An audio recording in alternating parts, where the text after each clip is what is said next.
Bang, mungkin bisa dijelasin hari ini tersebut. Oke. Selamat siang rekan-rekan media. Saya Raka Danira selaku kuasa hukum daripada Eza Gionino. Hari ini kami ingin memberikan tanggapan secara resmi terkait gugatan yang dilayangkan oleh saudari Meza terhadap klien kami.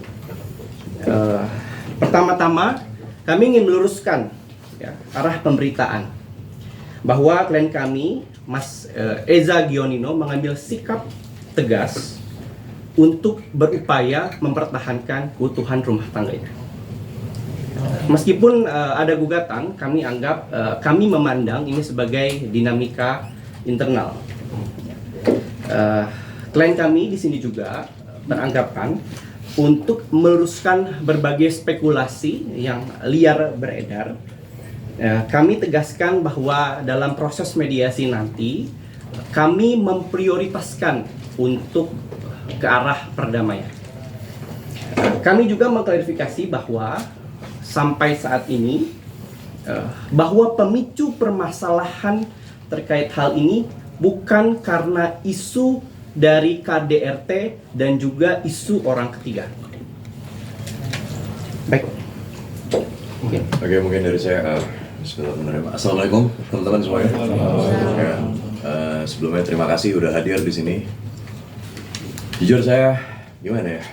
Mungkin kalau ngomongin promo sinetron atau apa mungkin lebih mudah, tapi karena ini ngomongin masalah rumah tangga saya sendiri, jujur saya agak gentar ya, nafas saya agak terengah-engah. Jujur ini berat sekali karena yang saya hadapin. Mungkin pertama yang bisa saya sampaikan, saya sangat menghormati istri saya. Ya, sayang, aku sangat hormatin kamu. Aku tahu kamu seorang ibu yang baik, ibu yang hebat, ya, untuk anak-anak saya, Nicole, Khan, Aksei. Gini, saya juga akuin kok. Saya sebagai figur suami, sebagai seorang ayah, saya jauh dari kata sempurna, saya akuin itu. Tapi sekarang kondisinya, kita kemarin, ya namanya juga masalah rumah tangga ya, gitu. Rumah tangga itu pasti ada percekcokan gitu loh, ada selisih paham. Jadi yang saya mau juga luruskan di sini ke teman-teman semua, dengan berita yang seperti Mas Raka bilang, berita yang sangat liar di luar sana, dibilang ada KDRT lah gitu, ada pihak ketiga. Saya jelaskan dan saya tekankan itu tidak ada sama sekali, demi Allah tidak ada ya gitu. Demi Allah tidak ada dari saya, KDRT, apapun itu, pihak ketiga pun juga nggak ada. Ini pure masalah kita kurang komunikasi ya, kurangnya komunikasi dengan baik, itu aja. Komunikasi internal pastinya gitu. Tapi Kaisa sendiri mungkin sudah berpisah rumah kah? Sudah dari berapa lama dan sekarang? Dari pertengahan Agustus ya, mulai tanggal 15 ya Mas. Ya, mulai tanggal 15 Agustus saya sudah tidak bertemu dengan istri, anak-anak saya. Gini, selama ini pasti teman-teman tahu kok, saya selalu bilang, yang selalu saya utamakan, prioritas saya dalam hidup saya itu adalah istri, anak-anak saya. Saya bekerja itu untuk mereka. Saya nggak pernah belanja, beli apa-apa gitu, nggak pernah. Saya selalu untuk mereka. Gitu. Gini, kalian bisa bayangin teman-teman semuanya, saya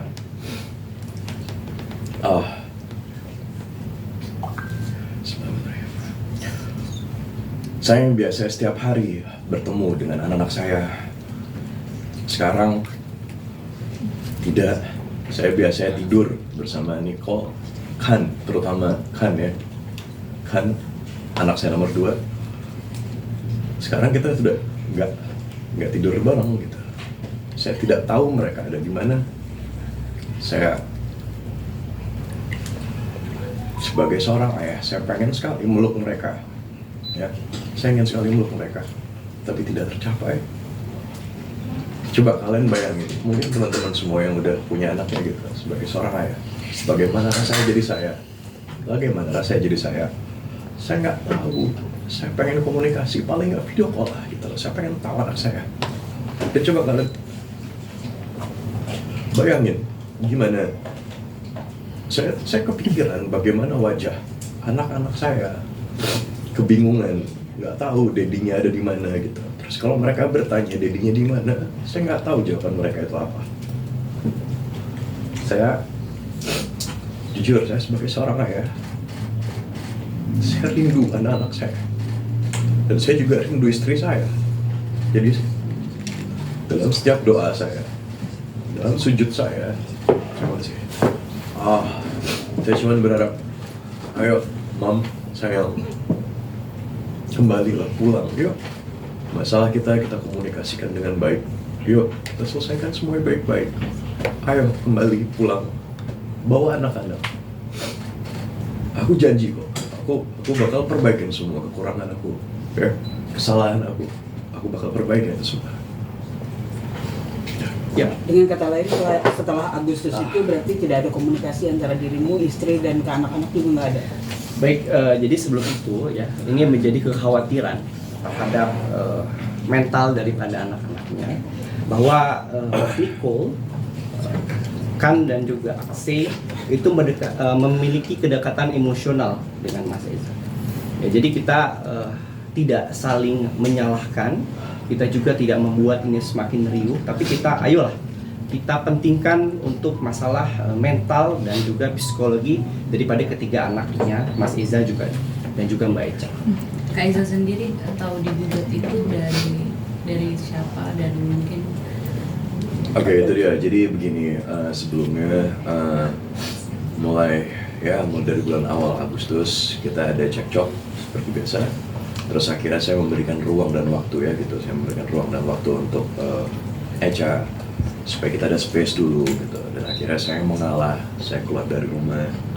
Terus saya berharap mungkin dengan kalau dalam kondisi emosi seperti ini gitu, jadi saya kasih space dulu. Tapi saya nggak menyangka, saya nggak expect tiba-tiba ada gugatan cerai seperti ini gitu. Ada gugatan seperti itu yang dikirim dan dilayangkan ke saya. Itu jujur saya kaget sekali. Itu di luar ekspektasi saya, karena saya berpikirnya ini kan kita masalah komunikasi gitu. Masalah komunikasi di mana saya merasa ini semua masih bisa kita selesaikan dengan baik kok gitu. Jadi nggak perlu sampai sebegini sekali seharusnya. Mas Eza, Sempat mungkin kan konfirmasi pihak juga nggak sih, Mas? dari sana sendiri kan mungkin kemarin sempat wawancara lawyer sendiri bahwa katanya ini masalah dipendam oleh Kak Eca yang berulang gitu. Akhirnya meledaknya baru sekarang dan katanya masih serumah gitu. Mas Eza, seperti apa sih? Dibilang serumah sih, gimana Mas Raka saya? Sebenarnya kalau untuk masalah komunikasi sampai dengan sekarang memang pada saat kejadian itu sudah tidak ada komunikasi. Tapi sebelumnya komunikasi Mas Eza dengan Mbak Eca itu baik-baik saja, dan juga ada saksi di sini, ada Mas Mirza dan juga Mas Hengki yang setiap hari ada di rumah ya. Mereka melihat semua komunikasinya baik-baik saja, tidak ada permasalahan. Mungkin ya itu sebenarnya hal-hal yang bisa dibicarakan secara internal. Dan sekarang jujur kondisinya saya di rumah itu saya sendiri. Mulai per tengah bulan Agustus saya sendiri di rumah. Saya benar-benar sendiri di rumah, itu rasanya sepi sekali, hampa banget rasanya gitu. Mas Eza cekcok paling memuncak tuh bulan apa, dan mungkin sedikit karena Prinsip kah atau visi-misi perbedaan visi atau bagaimana? Gini, sebenarnya kalau masalah percekcokan rumah tangga saya sebenarnya hampir sama kok ya gitu dengan masalah-masalah rumah tangga di luar sana yang lain gitu. Ya, cekcok dalam rumah tangga ibaratnya itu cuma bumbu-bumbu dalam masalah rumah tangga kita gitu. Terus kalau dibilang ini akumulasi atau apa, saya rasa mungkin semua yang berumah tangga kalau dibilang akumulasi berarti itu kan sama aja meng-flashback semua masalah yang dulu terus dijadikan satu. Itu kan saya rasa itu tidak baik ya gitu. Jadi apa yang sudah pernah terjadi masalah itu kan diperbaiki, dan seperti yang saya bilang, saya janji saya akan perbaiki semuanya gitu loh. Mas Mas Eza, Eza, berarti tanggal dari Agustus pertengahan itu tidak benar-benar diputus semua komunikasi dengan anak dan juga Di-blok Mbak kan? Eca, di-blok atau bagaimana? Atau mungkin sudah ada usaha Udah untuk ngajak dicoba bertemu telepon. kah, atau bagaimana? Saya sudah berusaha mencari ke sekolah, saya sudah berusaha juga datang ke rumah keluarga, tapi saya tidak menemukan jawaban. Dan saya tidak tahu di mana istri dan anak saya tidak tahu.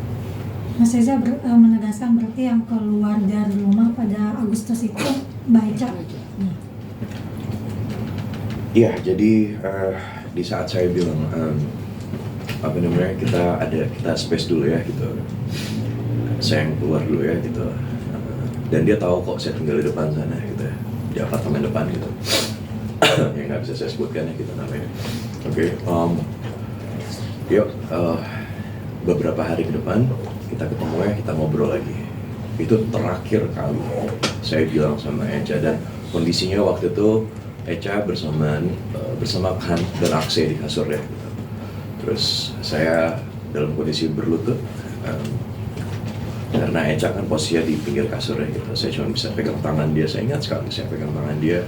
Saya minta maaf, saya tahu dosa saya banyak, dosa saya besar. Tolong maafkan saya. Beberapa hari ke depan kita ketemu yuk, kita obrolin lagi. Tapi ternyata setelah beberapa hari kemudian, mungkin ya saya sekali lagi saya sangat menghormati keputusan dia ya gitu. Saya sangat menghargai keputusan dia, mungkin dia pergi dengan bawa anak-anak. Tapi sekali lagi saya mohon, ini saya lihat kamera nggak apa-apa ya. Oke, ini pesan untuk istri saya, Mam, sayang, tolong jangan putus komunikasi. Aku mohon, nih, terutama anak-anak. Aku rindu anak-anak, aku rindu kamu juga. Tolonglah, buka komunikasinya. Jangan tutup seperti ini, aku mohon. Dengan begini tuh, sama aja kita saling menghancurkan diri kita masing-masing, dan itu nggak baik, sayang. Sumpah itu nggak baik. Jadi aku mohon. Kak Eca, Ya, apa? mungkin kemarin juga pengacara Kak Eca bilang kalau Kak Eca sekarang menjalani terapi psikolog gitu karena adanya di permasalahan dalam rumah tangganya ini. Itu seperti apa sih Kak? Mungkin emang udah lama ke psikolog atau baru belakangan ini? Setahu saya selama ini sih baru ini ya. Dan saya baru dengar juga dari pengacaranya tersebut. Saya nggak tahu sama sekali. Kalau boleh jujur, nggak apa-apa Mas? Ya. Kalau boleh jujur, justru selama ini saya yang ke psikolog dan istri saya sering menemani. Karena tahun ini saya baru kehilangan ibu saya. Jadi tolong saya mohon jangan sampai saya kehilangan yang lain lagi. Saya nggak mau. Mungkin kalau boleh saya tambahkan terkait psikolog ataupun bantuan profesional itu lebih baik ya, karena memang daripada ke ahli yang lain lebih baik ya ke profesionalnya psikolog itu untuk membantu terhadap proses ini. Tapi Kak Eza tidak ada ucapan talak terhadap Kak Eca sama sekali. Oke, itu ya saya ucapkan memang adanya ya gitu. Dalam kondisi emosi ya, dalam kondisi emosi terakhir kali. Itu juga sebelum yang tadi saya bilang, saya talak satu ya gitu, saya talak satu. Terus itu gunanya hanya untuk ya untuk memberikan apa ya Mas, teguran ya gitu sebenarnya gitu loh. Secara Islam seperti itu. Dari saya pribadi teguran gitu supaya kita sama-sama bisa introspeksi diri. Mas Ija, itu mungkin pengucapan talak tersebut pada saat puncaknya berantem waktu pas sebelum Kak Eca keluar atau sebelum-sebelumnya? Itu waktu pada saat lagi emosi ya sebelumnya. Mungkin itu jauh dari pada saat sekarang. Mas Eza, keretakan rumah tetangga kamu ini kan menimbulkan banyak spekulasi. Salah satunya itu terkait dengan relasi antara kedua keluarga besar ini, Mas. Dan memang sudah dibahas juga belakangan ini. Mungkin tanggapan kamu atau klarifikasi kamu mungkin seperti apa? Maksudnya dari pihak keluarga? Iya.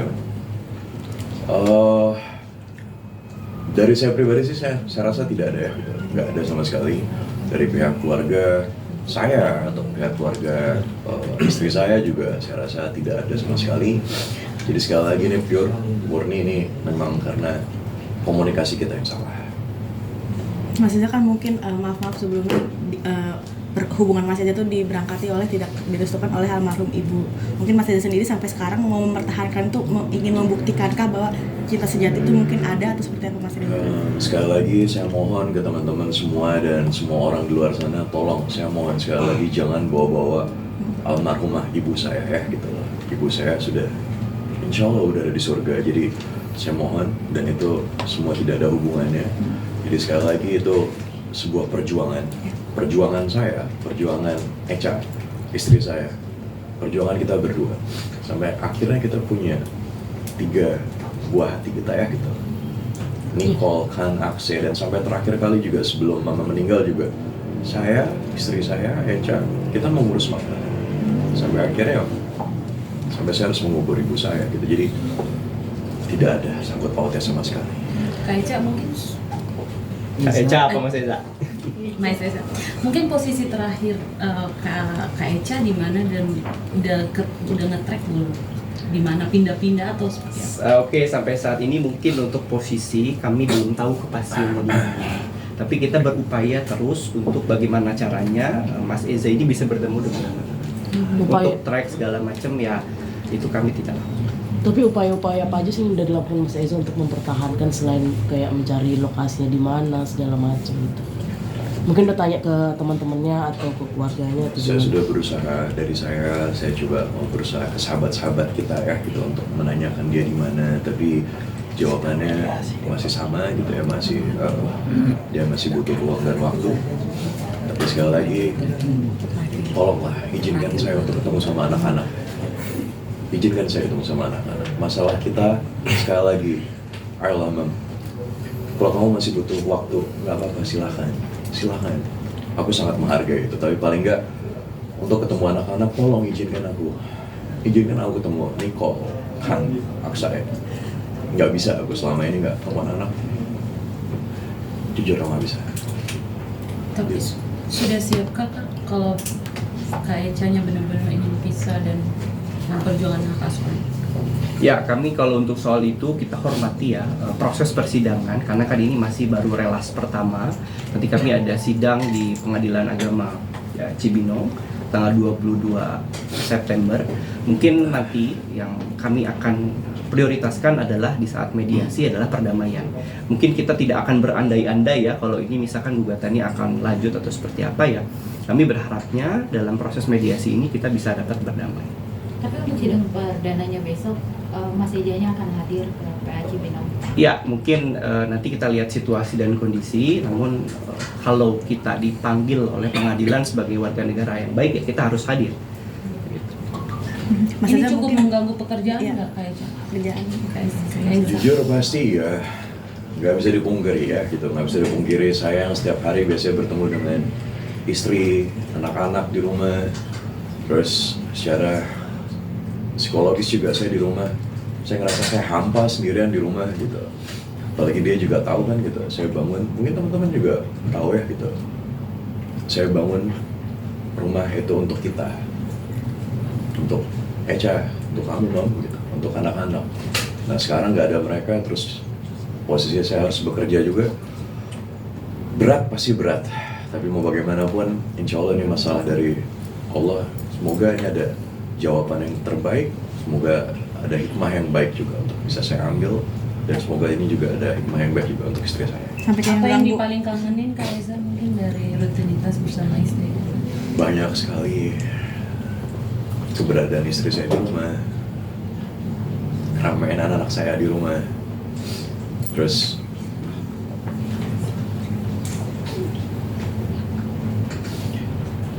saya rindu mereka semua. Saya rindu anak-anak saya. Nicole, kan anak saya, anak dimanapun kalian di sana, dimanapun kalian, ya.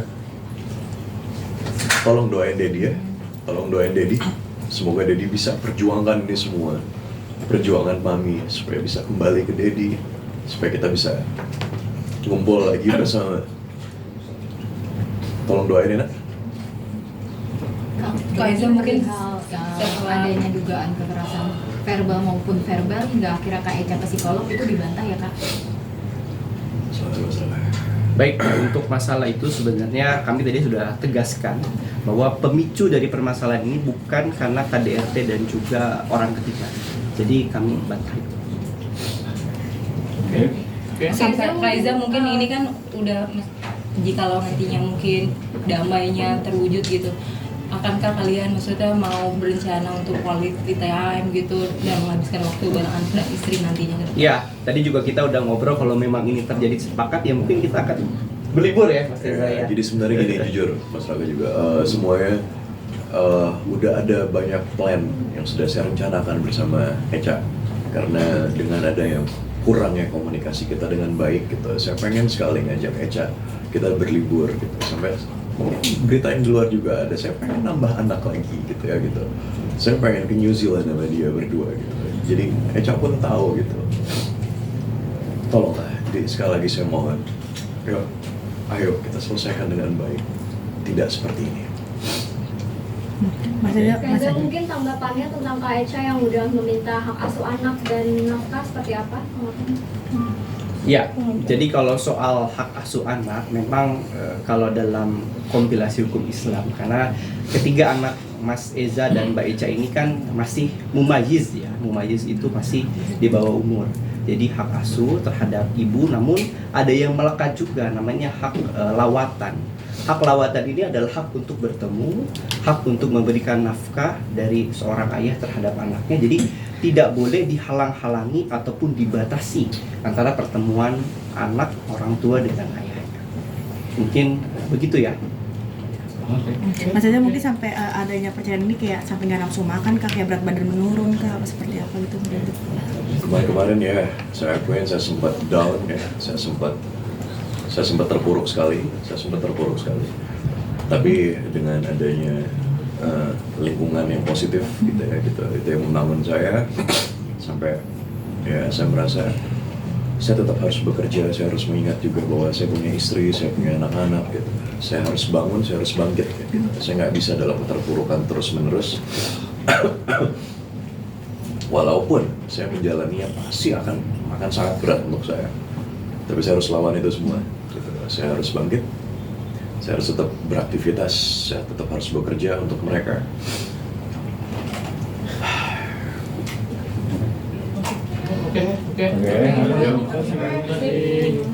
Ada lagi teman-teman media? Terakhir untuk Oke, mungkin 3 poin ya saya harus tegaskan dalam hari ini, bahwa poin yang pertama adalah pemicu dari permasalahan ini bukan karena adanya KDRT dan juga orang ketiga. Yang kedua, dalam ini kami memang membenarkan adanya gugatan yang dilayangkan oleh saudari Meza, yaitu istri daripada Eza Gionino. Yang ketiga, ini tidak ada urusannya dengan yang berita-berita yang sebelumnya. Jadi tidak ada korelasinya dengan berita yang sebelumnya.